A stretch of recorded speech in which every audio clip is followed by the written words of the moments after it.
Tom, why don't you open us in prayer? Love to. Yeah, Father, this is an amazing season of your kingdom that we're witnessing and privileged to live in.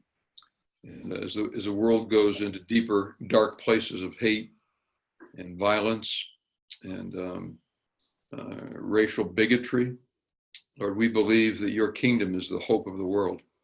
And especially when people in your kingdom come together and build friendship. Thank you for Gary's word last month about the oasis of friendship in Kansas City. Thank you for Steve and Patty and Lord, how they're walking this out with one hope in Eugene. Lord, thank you for William here checking on from Woodburn, Oregon. And Lord, would you open the ears of our hearts today to hear just this unique calling and the unique message you've given to our brother Sam, and bringing people of faith together with people of goodwill. And Lord, would you give him fresh joy in sharing and a fresh anointing? So we just commit this gathering with amazing technology to you, and speak to us and stir our hearts afresh for the honor of your Son. Amen. Amen. Welcome, everyone. I'm George Ordwell. I'll be facilitating this call. It's been a wonderful journey. The last 3 months, we've had 3 topics. The first one has been, I gotta look at my notes here for a second. I lost it. What is the gospel movement? Describing that. And that's not an easy thing to describe because it involves a lot of parts and pieces and cities. The second part, last time we focused on prayer summits, the emphasis of prayer. We got to hear from Gary and the Kansas City prayer experience. Wonderful time also with the buses the time before that. This time we're going to focus on what's a community task force and how to catalyze a task force. Just a little bit about City Advance. Our vision is to see a vibrant, Christ-centered, cross-sector collaboration in every city. We believe the body of Christ needs to engage in the conversation of community, set tables, and allow the leadership within those tables to bring vision and to implement strategies inside cities. One of the uniquenesses we're going to do is we're going to shift gears a bit. We talk a lot about prayer being an essential foundation, and it is. There's nothing that unites people more than prayer. I'm sure some had some fantastic National Day of Prayer experiences yesterday. I love the emphasis of love one another. When you take that spiritual breakthrough experience and you move it into practical change, it has to have some functions to it. It has to have a on-the-ground traction. And that's what we're going to really be in more today, is to talk about how to bring many different voices in a community together in a task force format. So Sam will be featured in that. We're glad to have you here. Sam, why don't you take us into it? I know you've got a pretty good agenda here on what a task force is. Explain that to us, some illustrations. You got to turn you're muted. Can't hear you yet. You just unmuted your spirit. There you go. Gotcha. Go ahead. There we go. All right, good. Well, welcome everybody. Glad to be with you. I'm very excited to share with you what the Lord has done in my life. 45 years of pastoral ministry in a number of different cities. In the last city where I was serving is Sanger, California, town of about 27,000. 86% Hispanic, 85% free and reduced lunch. That gives you a little bit more of what we experience in terms of our clientele. So as we were pastoring there, we did an event in the city, an outreach gospel event called a Wow Jam. And during that event, just as we were giving the invitation to receive Christ, a 17-year-old kid was shot in the head and killed in a gang-related shooting. And we said, this should never happen again. So we got together with the police chief, the city manager, superintendent of schools, some of the leaders in not faith-based, but the leaders in the community, and said, what must we do? And we started the Sanger Community Task Force. It took about 2 or 3 years for us to get traction. But after that, about 15, 20, 30 people started coming. And now, 10 years later, we have 450 people on our call list, over 90 agencies and organizations that have been a part of the Sanger Community Task Force. It's fully cross-sectored. So all the 7 mountains are represented at the task force meeting. Now, at any time, there'll be between 40 and 50 people that be at the task force meeting. And the task force meeting is outcome-based. It's solutions-based. So whatever bubbles up at the task force, we then say, what are we going to do to meet that need? So some of the needs that have been addressed already in the task force, homelessness was a big deal. Hope Sanger was started. They're now have bought the hotel in the city. Every homeless person's been identified and their needs are being met. And it's through fully collective. There's a high school Hope Sanger, an actual club that's recognized on the high school. They raised $5,000 last year to help on homeless. 15 churches are involved. Rotary's involved. So you have a number of groups that are involved in helping meet the needs of the homeless. The city council's involved with Hope Sanger. So we're seeing lots of great things happen there. Churches have adopted schools. That came out of the task force. It was a need that the schools had. And the superintendent said, what could happen? And so schools have been adopted, and we've seen a lot of great changes in that. So homelessness, graffiti, we've seen 90 people trained in ASSIST, which is suicide prevention. A CERT team was established, 40 people. That's a citywide emergency response team, that's what CERT stands for, came out of the task force. So a lot of those needs that were talked about then started to be addressed, and then solutions came up. So having every stakeholder there is very, very important. I sent to you a sheet that looks like this, and if you don't have it, you should have it. And so if we look at a definition, city transformation is where there's a catalytic movement that motivates diverse leaders to cooperate around commonly held objectives that transforms lives and communities. That's what we want to see happen. We want to see communities transformed, and that happens through lives. Tom already mentioned it in his prayer. When people of faith work with people of goodwill, you really can see some wonderful things happen. And that's what we've seen happen in Sanger. So about 3 years ago now, George, we said, what could happen if we really put our energy into seeing task force happen all across the nation? So I joined the city advance team, transitioned from being a full-time pastor into being a full-time missionary to cities. And since that time, we've seen task forces now pop up in lots of different places. And just in the last couple of months, Santa Ana, which is a town of 300,000, has started their task force. Up north in California, Marysville, Yuba County, they're started a task force. So we're seeing some traction and seeing some great results in terms of task forces. Sam, could I ask you, let me just zero in a little tiny bit in case no one has caught what a task force exactly is. So describe your task force, its rhythm. Okay. Take us just for a moment into what's happening. I know you meet every other Tuesday, but they may not know exactly what that is. Yeah, good, George. I'll get into that. So a task force is a group of everybody that meets together, every stakeholder from a city. So you have all the city departments, parks and recreation, building, all that kind of stuff. You have the school district, you have Boys and Girls Club, Rotary, Big Brothers, Big Sisters, the health collaboratives.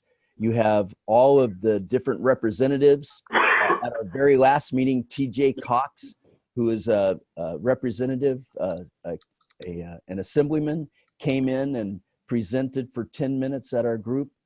So you have all these different sectors that are in, and they have a voice. So every stakeholder's at the table and everyone has a voice. We start our meeting with an introduction. So everyone at the table introduces themselves and says, this is who I am, this is what I represent. It's not their elevator speech yet, their 90-second speech that says, this is who we are, this is what we do. It's just their name and what they represent. So we know who's at the table. The neutral convener will take an idea of who's at the table and what's represented and what might take place during the meeting. So after that, we do a leadership thought. I've written 150 leadership thoughts. They look something like this. It's a leadership thought. And this one was 8 leadership principles every leader should possess. And this was part 2. And so we give a leadership thought, and then somebody does a prayer. At our last task force meeting, which was Tuesday, April 16th, we held it at a church. So Montalongo was, Pastor Montalongo at Tabernacle of Praise was the host. There were about 50 people there. And as you can see, there's an agenda. So we just put who's at the meeting, and then we let them have a chance to share. And this order changes every time. So one person doesn't go first and then one person doesn't go last. We change it every time so everybody gets a chance to share. So as people are sharing, what we say is leave your agenda at the door and bring your resources. It's amazing what can be done when nobody cares who gets the credit. And we try to build a culture of honor in our task force where we really become friends. We're on a first name basis. And that's what really makes the difference. People have earned the right to be heard. They know that they're going to be heard. And if they have a need, they can come and present it at the task force. And somebody there is going to be able to meet that need. And we see that happen every time. And so when something bubbles up, we're able to see that need being met. It's very exciting. There's clapping and laughter. There's been times when we've had a moment that we've had to stop because it's not faith-based, because 60 to 70% of the people there are from another agency, from Boys or Girls Club, or from a health collaborative, or some kind of an other organization like Rotary or Lions Club. Walmart sends a representative, Initiative Food sends a representative. So we have businesses that are there, and all the agencies, county agencies send a person. So, but sometimes when something comes up, we will stop the meeting and we'll pray. We'll pray for a person. And even the ones that are against that in our group, as it's been developed in such a way to where they accept it. And I even had one non-Christian person say, can we pray for this? I mean, he was obviously non-Christian, but he saw the power in prayer. And having people together like that just makes a big difference. So as we move ahead in terms of what a task force does, when it bubbles up, it could be that there's 3 or 4 people, like when we were dealing with human trafficking bubbled up just about 6 months ago. There were about 4 or 5 people that said, I know somebody who's in this. And at the next meeting, we brought in 3 different faith-based groups that are dealing with human trafficking. And now there's 30 people in our city that have now set up a way. And we had 6 cases of human trafficking in our school district. And so now we've got the school leadership involved in human trafficking, the police department, and then these faith-based groups, and they're coming back and reporting what's being done about human trafficking at our task force. So George, does that sort of answer? Yeah, yes, it does. So I know there's probably a couple thoughts of, okay, we're Christians. We kind of tend to stay in Christian circles. We use maybe some Christian language because we have common biblical worldviews, assuming that. You're crossing over into dealing in a community-wide basis. How did you get there? And do you see any big hang-ups or hurdles for people that are ministers like yourself to actually convene task forces? I think that the church as a whole has abdicated its responsibility to be what Christ asks us to be to our community, and that is love our neighbor as ourselves. And I think that as a church, we need to be leading from the front and not the back. So as the faith-based community says, we are going to engage in our community, and we're going to do it in a respectful way. I think when any person sort of sees that I'm just trying to get another notch in my Bible, I think that that's a deal breaker. I tell many of these folks many times, I love you, I care for you, and whether you become a Christian or not isn't the basis of our relationship. I want you to know Christ, but that's not what I'm about here. I'm building relationship with you. And so over the years, what we've seen happen is I'll get the 2:00 phone call in the morning from the city manager who just lost his mother and didn't know what to do. But because I had relationship with him, he called me and he knows that I love him and I'm not pushing anything down his throat. I think it's much better, instead of giving the answer, to beg the question. Why is Jesus so real? How does he work in your life? And I think more things are caught than taught. If you live out your life as Christ wants you to, it's powerful. I was talking to a guy yesterday at a track meet, and he's a real strong believer, and he's trying to get his head around a task force. He says, "You mean you're not there to share Christ with them?" "Well, yes, I am." "But I mean, you're not sharing Christ with them?" I said, "Yes, I am." "But you don't tell them about how to receive Jesus." I said, "No, that's not the purpose. The purpose is to truly live your life out as a believer and let that happen. And as you build relationships, that's the way it's going to work." And we've seen it so many times happen where a person, because you've developed that relationship, you are now living out the life of Christ before them. Otherwise, you wouldn't have those relationships. I met with a whole group of pastors in a city close by, and there were two pastors that raised their hands. They said, "I could never be a part of anything like that because they don't let me share my faith." I said, "Well, let me ask you a question. Who are you sharing your faith with?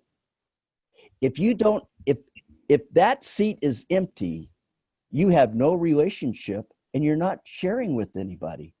But when there's somebody in that seat and you're now making relationships and you're loving them, now you're truly sharing your faith." George? A couple things. It's an interesting rhythm that happened in Sanger. A catalytic crisis happened. Yes. And it caused people to move out of their individual silos, or individual spheres of influence. It pushed them toward each other. And in that case, a neutral convener, and we're going to talk about that specifically in a minute, a convener had to come to the surface. And Sam was asked to do that. I find that we're good at building individual relationships with people. What we may not be as good with is watching them converge into a larger setting. So the neutral convener role, and let me get a little personal. What's in it for them? I mean, there's got to be a motivator that's asking them to come together too, right? Because, what's in it for them? So what's the neutral convener role?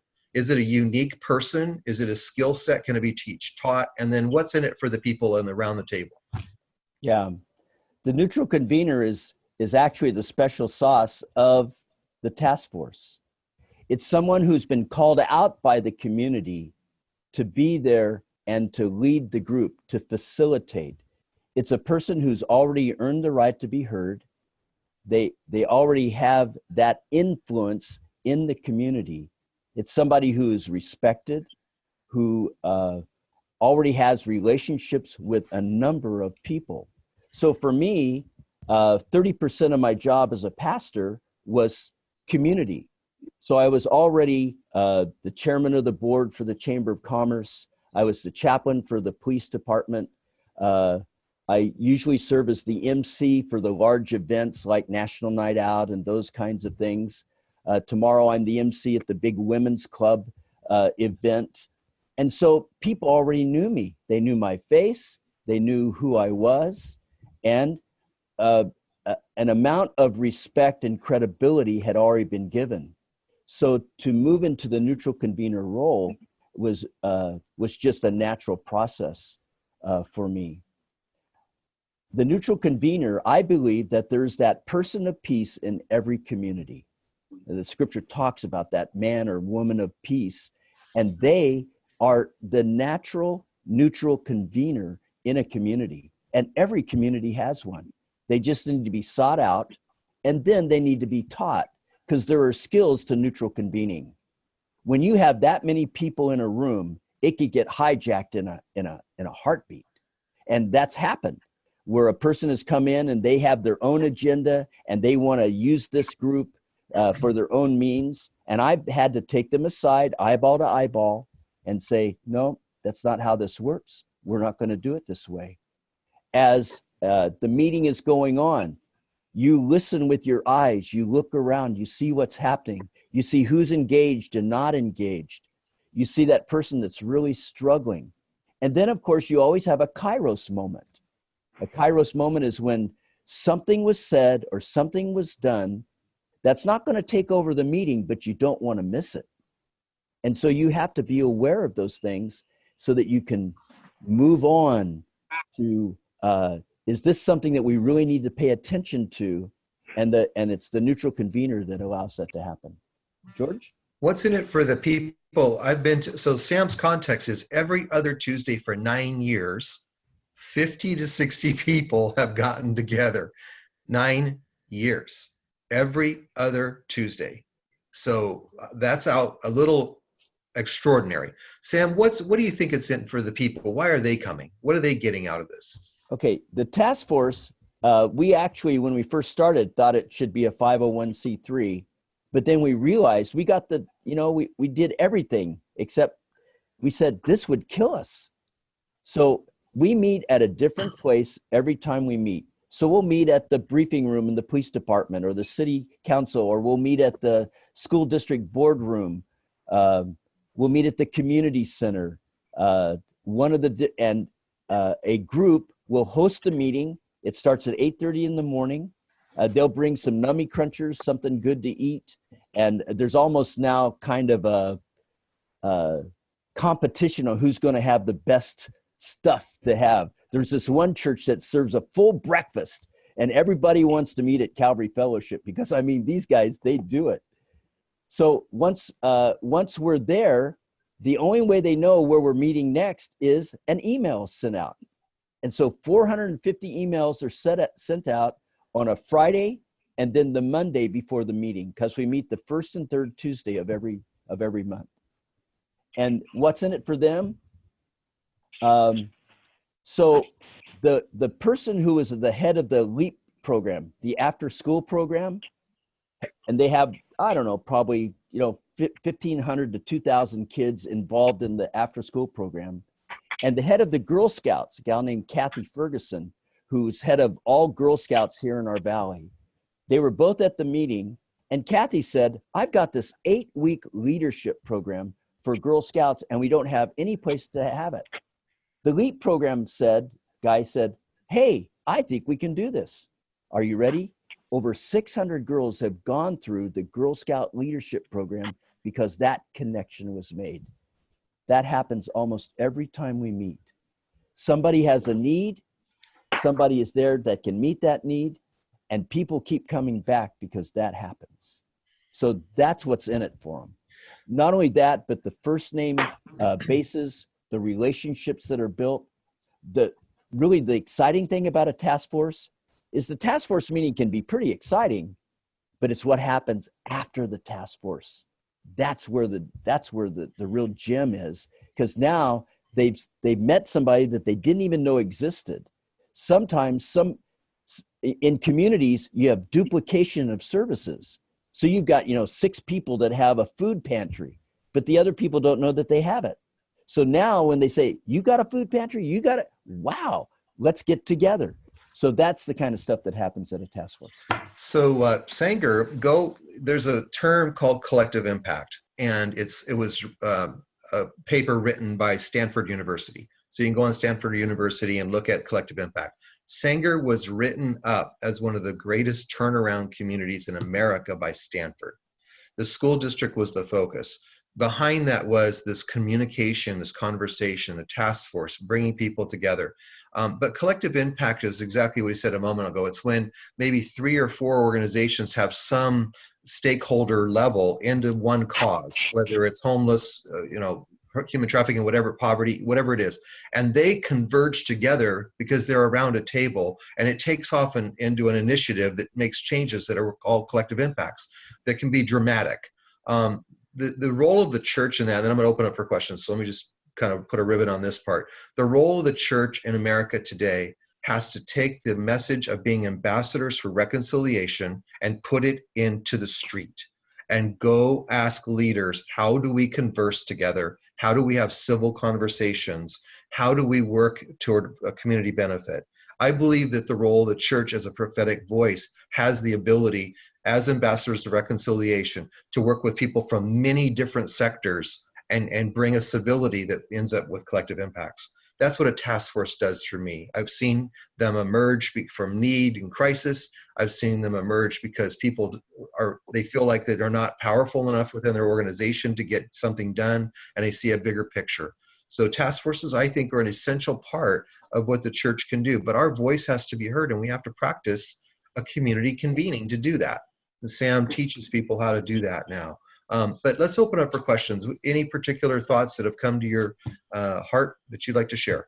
And say your name, please. I'll throw out a question. This is Steve Buss. Yeah, Steve, And, good to see you. So good to see you, Sam. When an idea bubbles up, obviously there's many types of conversation with that many people, and doing it for 9 years, that's amazing. So how do you, when those topics bubble up, how is the discernment or the vetting? It's different every time, but how do you walk away from that meeting with people actually doing something? I'm sure there's been a lot of things that are brought up and just nothing ever happened. So has there been times of discouragement where stakeholders who've participated faithfully bring forth an idea, you talk about it for a couple minutes, and then nothing's done? Can you speak to that, when nothing's done, and then how do you come to a consensus to actually act? Yeah, that's a great question.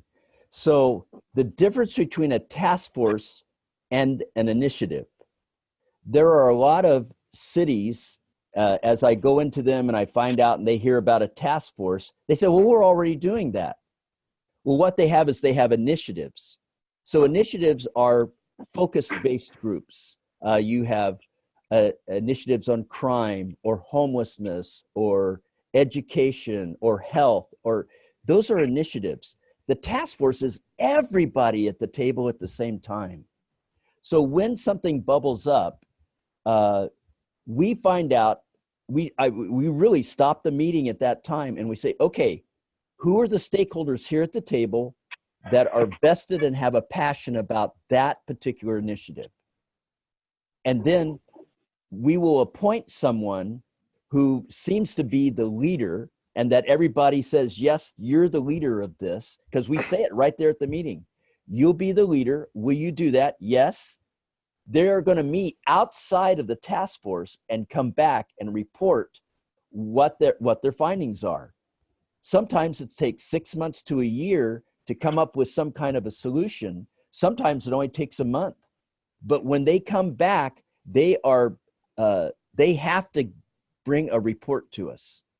And they do. They follow through. It's because there's that many people, and they are responsible. They feel responsible. I've got to do this. This is a responsibility I have, and they take it seriously. So that's how it bubbles up. I don't know that there's been anything that we've addressed in our task force that hasn't come back and said, and some things we're continuing to work on.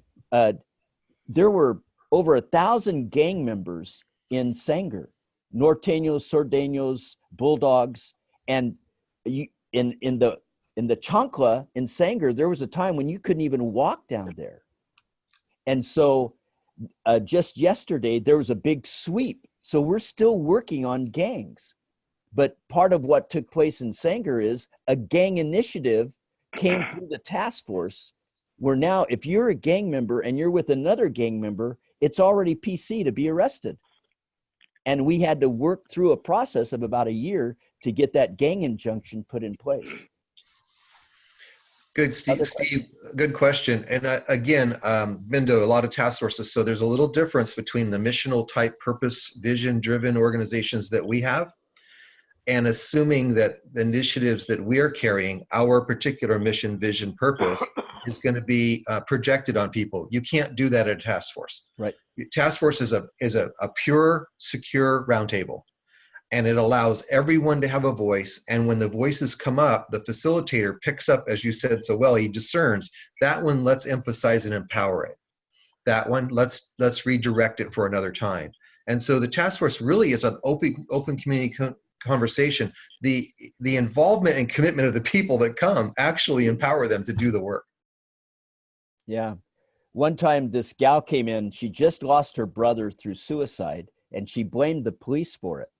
So she came in loaded for bear, and the police chief was there, and the CSO was there. And I mean, she just lit into him right there at the meeting. And I stopped the meeting. I actually got up, walked around to her and called her by name. And I said, you know, we're really sorry for your loss. And we really do want to help you. And we're going to set up a meeting between you and the police department to be able to dialogue about this. That was a Tuesday. On that Thursday, she came into my office and she received the Lord. She actually prayed the prayer. She came back and apologized to the task force for what she did. And then she got involved in it, not my church, in another church that fit her need better. And she's now an advocate for the police department in what they're doing. So those kinds of things are what take place at a task force, which is pretty exciting. I mean, really. So one other dynamic is task forces stands in a 25,000 population city. So everyone knows everyone. So it's a little bit easier dynamically to pull that together. So Sam, how do you deal with that when you're in a 300,000 or 500,000 population city? How do you see task forces functioning in that kind of a? Yeah, so in a town like Santa Ana, for instance, where they just had their very first task force meeting, the neutral convener in that is a guy named Dave Elliott. And Dave is just a phenomenal guy. He is Mr. Connector. He's the CEO president of the Santa Ana Chamber. And so he's called together a group of people. There's about 40 of them, 50 of them that meet. And what they've done is they've found 5 specific areas where they're working: youth, crime, homelessness.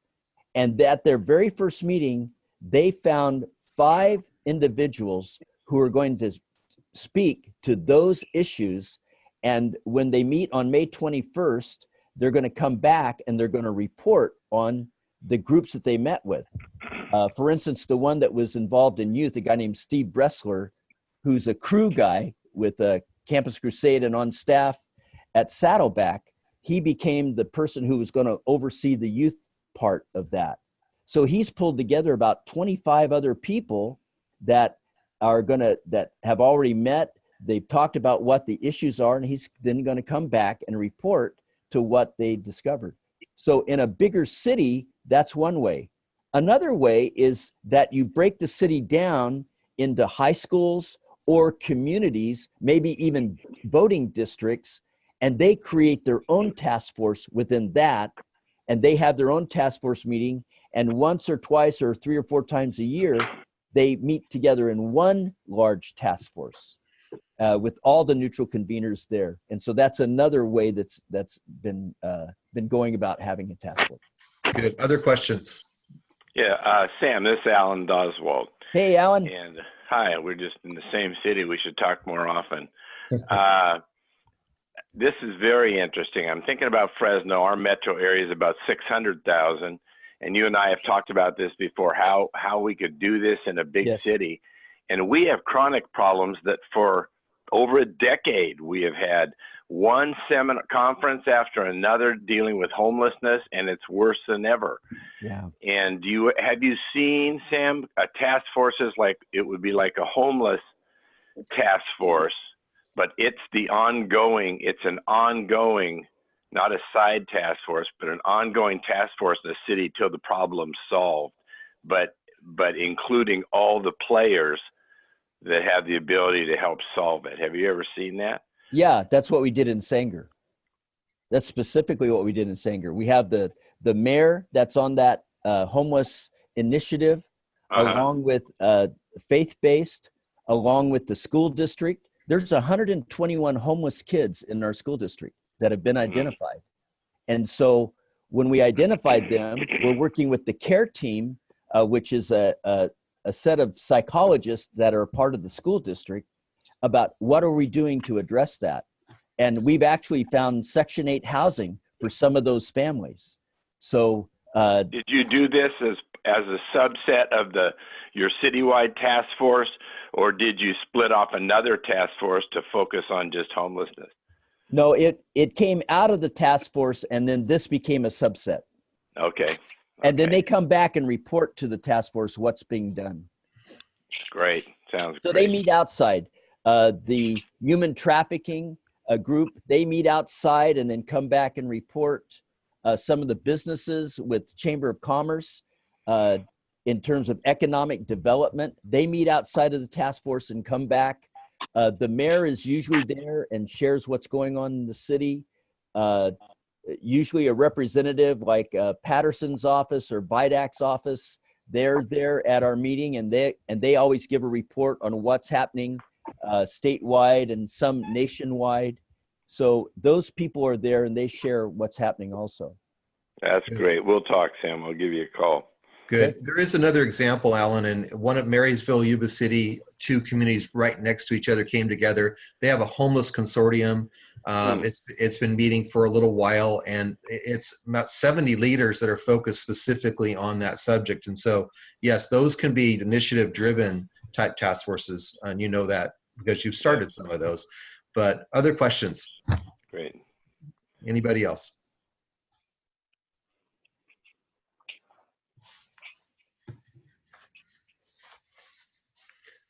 Well, why does the church need to be involved with task forces? What I have found is that we need to develop relationships. And I think the church has sort of had mission drift. The church thinks its job is to do church. So the church is doing church, and it stays within the four walls. And somehow we've got to get Christians off their blessed assurance and engaged in the community.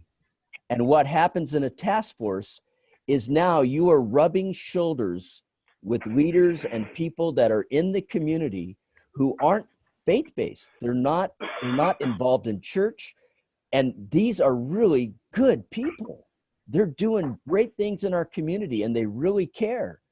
And when we get to come alongside and we rub shoulders with them and love them and earn the right to be heard, powerful things happen. And we really get to share our faith in exciting ways. And so to me, that's one of the reasons why faith-based really ought to be involved in a task force. And I also believe that it should be led by faith-based. I think the church really should be leading from the front and not the back. And so I really try to find someone who is in faith-based to be the person of peace, to be the neutral convener, because then you really do have direction and it will be led in that particular way. Good. Another question, and I have an illustration if someone doesn't have a question. So there's a pastor named Richard Walker who's in a community named Chowchilla who happens to sit on the city council of that community. And Sam has worked with the city manager in another city, and he moves to this city. And so he calls up and says, you guys have to have a task force here in Chowchilla. And so we meet with Richard and Brian, and the next thing we know, the second meeting, we're in front of the city council at Chowchilla, making a proposal to have them fund a task force. That's been about 2 years now. And so one of the city council members became the neutral convener. Sam trained him. They started off down the road of let's making it kind of government looking. Sam quickly diversed it again, made it. And so that's one way a task force started, through a city council funding it. Another way that it started through Pat Coyle, a pastor of nearly 20 years in Shafter, California. who one day woke up, and we think this is what's happening, and that's why task forces are on this call. He woke up one day to the community and said, I've been working in this city for 20 years, and I now see the scope of the city in a way I never saw it before. I see my constituency not as people who come to my church, but I see my constituency as an entire city. And his life started to change, and he started looking around, and he found Sam. He's had a relationship with Sam in the past, and Pat Coyle is his name. Pastor Pat says, come to Shafter because something's happened in me and something's happened around me, and I'm not exactly sure what to do with it. So all of a sudden, Sam sat with Pat. A couple meetings later, he said, let's just start a task force.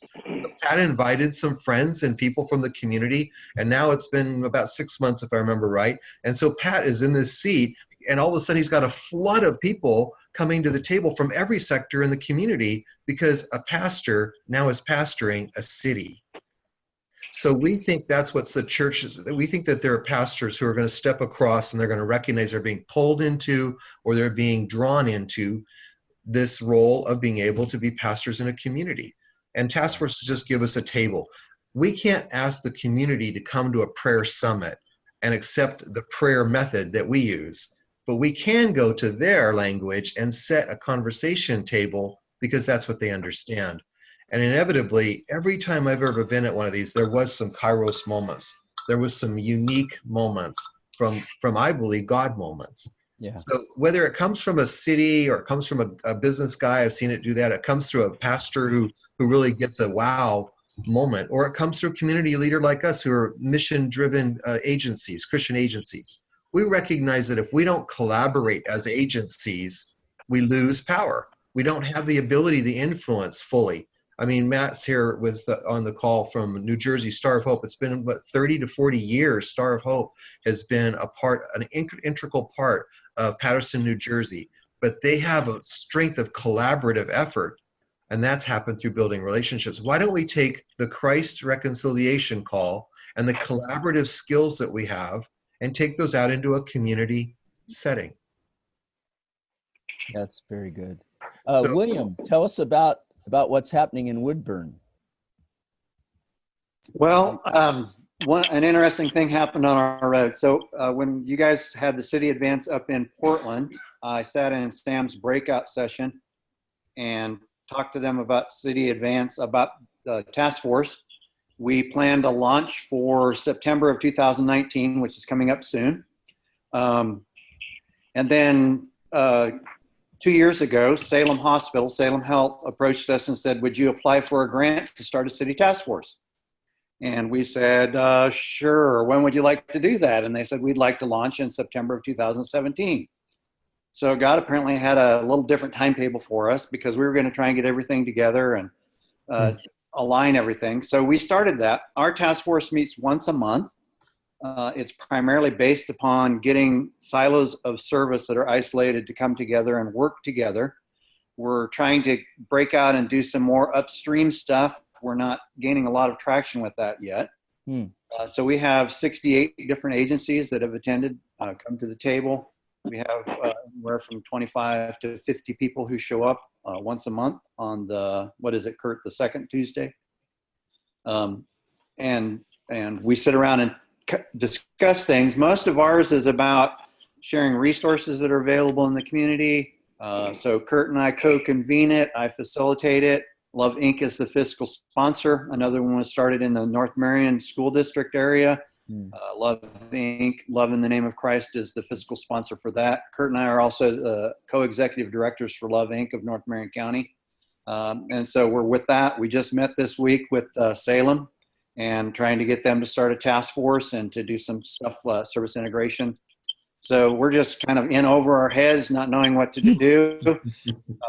So Salem Hospital has funded that with about $5,000. They're talking about upping that to 10. Marion Polk Early Learning Hub gave us a 2-year grant of almost $15,000. City of Woodburn came alongside of us and said, we'd like to give you $5,000 to pay city water bills. They had given that to one agency who used $0. The second agency they gave it to used $1,700. We burned through that $5, asking for another $5. They said yes. They were monitoring our shared spreadsheet. And they said, we'd like to give you an additional final installment of $5,000. So we'll go through about $15,000 this year from the city of Woodburn to help people pay their water bills. They don't want to shut it off. They see that as the next step to homelessness, and they don't want that to occur in their city. Poor image for them is to shut people's water off, ending up with that issue. So we've got a lot of things going on. We're in over our heads. We're thinking about doing a second meeting a month just to deal with upstream issues, homelessness. Woodburn with the Woodburn Company stores is one of the highest human trafficking areas in the nation. Certainly on I-5 corridor. Our police chief is all on board with that. Our city mayor was elected and began his term in December. He's meeting with us on a regular basis. City manager invites us in and says, can we develop some meeting places for nonprofit? Those are things that are happening in our community. We're just in over our heads and we need help. So we're planning on getting a hold of you, Sam, and asking for some more consultation. That's exciting. We've come to the end of our call, so I think we might have had a Kairos moment there. Alan has been a part of ESA Love Inc. for 38 years or some 40 years, and Alan, loved to hear what you just said. I just wrote down to get a hold of these guys. We just had a task force moment. We did. Can I interrupt with a quick question? Go ahead, please. Go ahead, Kurt. This is Kurt up in Woodburn with Bill. So Bill's comments just reminded me of a question we've been wrestling with, Sam, that maybe you can help with. So what we found, probably because of our connection with Love Inc. and the needs, our task force kind of spends a lot of time compared to what you're talking about down in the weeds with specific needs for specific people. You know, an agency comes, says, we have a client, we've helped with this, but what they really need is that. What can we do? And it's great networking collaboration. Do you ever have a tendency to pull down in the weeds it's a great thing, but it kind of takes away the larger vision. No, the task force stays at the 50,000 foot level. We let the people that are a part of the task force, they are boots on the ground. So we let them come back and share what the weeds look like. So your task force has actually taken a different direction. I'm not saying it's good or bad, but you now are, because you've received money as a task force and those kinds of things, you're now put yourself in the weeds by doing water bills and those kinds of things. So we've seen that as a task force, if you want to stay as a task force where it is all the stakeholders finding out what the needs are, you might want to, for the task force to flow better, you might want to find somebody who's doing that as an initiative and let them handle that. So, I'm going to drop in here. We're all in Oregon. We're all in deep weed up here. Yes, you are. Deep weed. And I'm going to be in deep weeds if I don't move to the airport now. You could go on all day if you like, but this is on my account, and I think if I hit my little button, it's going to cut the meeting. We're done. We're scheduled to be done by now. So, we'll talk, Kurt. We'll talk, William. Kurt. We'll talk. We'll get that going. And I'll find you guys. This is Alan from Fresno. Oh, Alan, I know you're always just kind of on the fringes, listening in. You're tracking. Okay, just is this your group, Tom? Don't tell National what we're doing with our Love Inc. Yeah, Alan, you should come up to Woodburn and find out something from some people who don't know what they're doing. Because in the middle of summer in Fresno, I would be glad to come to Oregon. Alan, why don't you pray, Alan, and we'll close this call. Okay, yeah, Lord, thank you for the opportunities you give us to be salt and light, to make a difference. Lord, I thank you for George. I thank you for Sam, who's pioneered this. I was out there when that kid was killed, and it woke up that city. And so, Lord, wake us up and help us, Lord, to show your love to people. Help us to do things that are constructive and will help people in the name of Christ in our cities. So guide us, Lord. Help us to know your will and do your will. In Jesus' name, amen. Amen. And if you have any other questions or you need, just contact me. I'd love to help any of you to move on with your task force. Have great meeting, folks. Thanks, okay. George and Sam. See you in June. Thanks, you guys. Take care. Thanks, you guys. See you. Have a good weekend. Next time. Bye-bye. All right. Bye now.